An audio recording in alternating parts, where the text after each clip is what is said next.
if you're the Irish, you're going to have to find ways to mix it up on offense. Because ideally, if you're Notre Dame, and this is one of the reasons why I like the under as well, is you want to be methodical.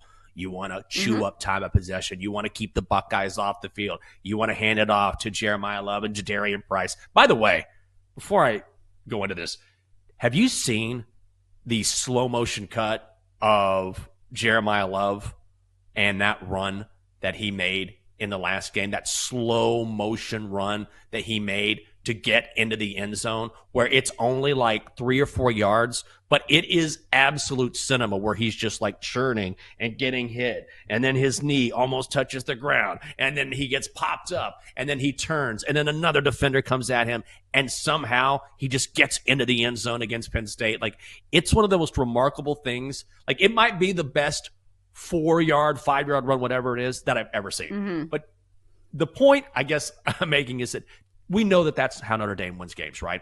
But against this Ohio State defense, at some point, they have to vary it up a little bit, right? So it's going to be that delicate balance between, okay, we got to take time off the clock and lean on our defense. Let's keep these guys, let's keep Jeremiah Smith and Emeka Egbuka on the sideline, and let's chew up time here and run the ball. But they can't just do it again and again and again. Ohio State is too good. So there are going to have to be some plays, be it a trick play, switching things up, play action, something that Notre Dame must do on offense to keep Ohio State a little bit off balance defensively. And that's going to be the real key for them controlling time of possession, which they will try to do. But I think when you take that into account, the fact that Notre Dame loves to play slow, the fact that these are 2 top 5 defenses, and you mentioned the Notre Dame secondary, I really think it makes me believe an under is the right call. Yeah, and when we're talking about a spread, I think one of the toughest things to do in sports betting is to put the blinders on and take your kind of heart and your feeling out of it and look at the numbers. Because let's start with the total in this game, 45.5, and we have a spread of 8.5. If we think this is going to be a low-scoring game, points are going to be at a premium. So for that reason, I'm kind of leaning towards Notre Dame here. Do I feel great about it?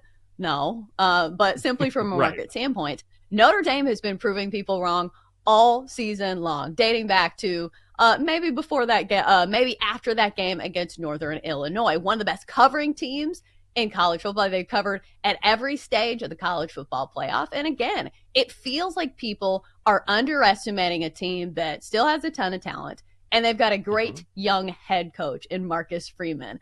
So, Jenks, if I had to lean towards a side in this one, which again, it's not going to be official play, but I think I'm leaning towards Notre Dame. If you had to lean, do you have a lean here? Oh, God. I don't know. I mean, the Irish have covered in 12 straight games. Think about that for a second. 12 straight. Now, I will say, conversely, Ohio State has faced 6 ranked opponents this season. They are 5-1 against the number. So while Notre Dame has covered almost every damn game this season, the Buckeyes, against the best of the best, tend to cover the number.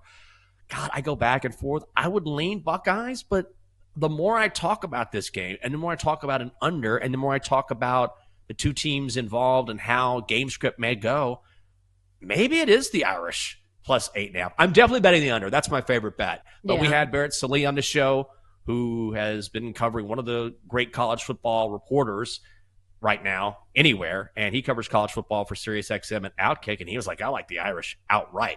So I think what I would do, you've actually changed me from the first hour and a half of this show. I think I might. I'm touched. I know. Yes, you've changed. I wasn't talking about football there. I was just talking about in general. You've changed me, Chelsa. Thank you.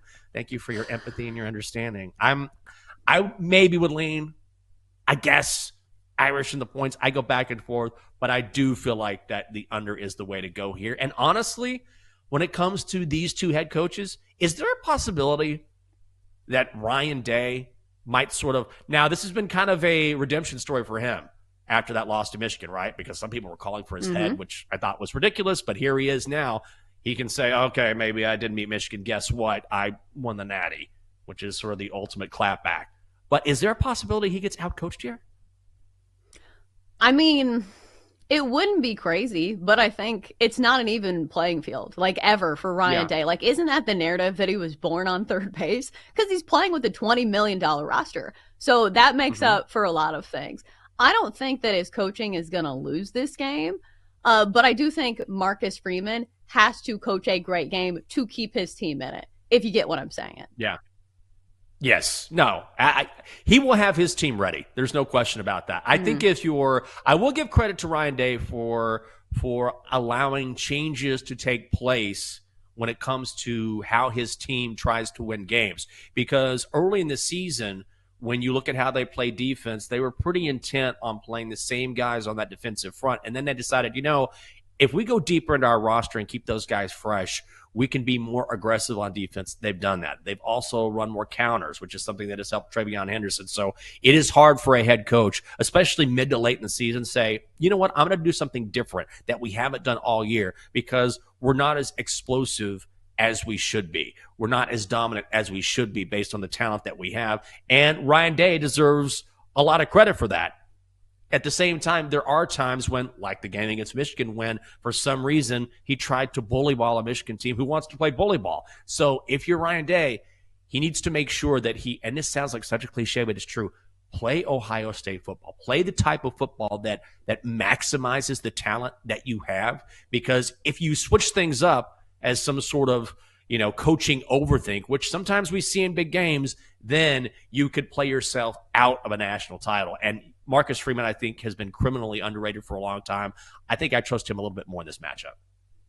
Yeah, I think so too, especially when you're giving him 8.5 points. So we've got like a minute and a half left. I think we make our case for our best bets in this game. So for me, I'm going to go with the first half under. I'm going to go first half under 22.5, below that key number of 21.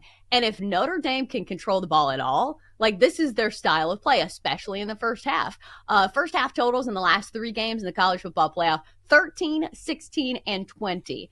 And even Ohio State, who's been, the other direction where they've scored a ton of points in the first half, wasn't the case against Texas. Another really solid pass defense. It was sweaty, but the first half total in that one was 21. When it comes to first half totals, it's going to be a little sweaty. It's going to be probably coming down to one big stop. But as we saw in the Texas game, Ohio State fully capable of that. And we saw, throughout the playoffs that Notre Dame's defense also capable of the big stop as well. Yeah, I'm going to go for that as well.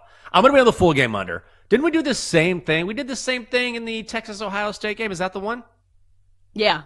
Yeah, and then it went over for the full game in like the last 3 minutes. Oh, man, I'm still going to do it. Let's do it. Maybe, or you know what could do is maybe slip into hockey or something like that. Nah, I'm going to bet on this game. I got to have a bet on this game. But you know how it is when you're watching a game, you're betting on an under. Like, that's no fun. It's not fun. Do you know what I mean?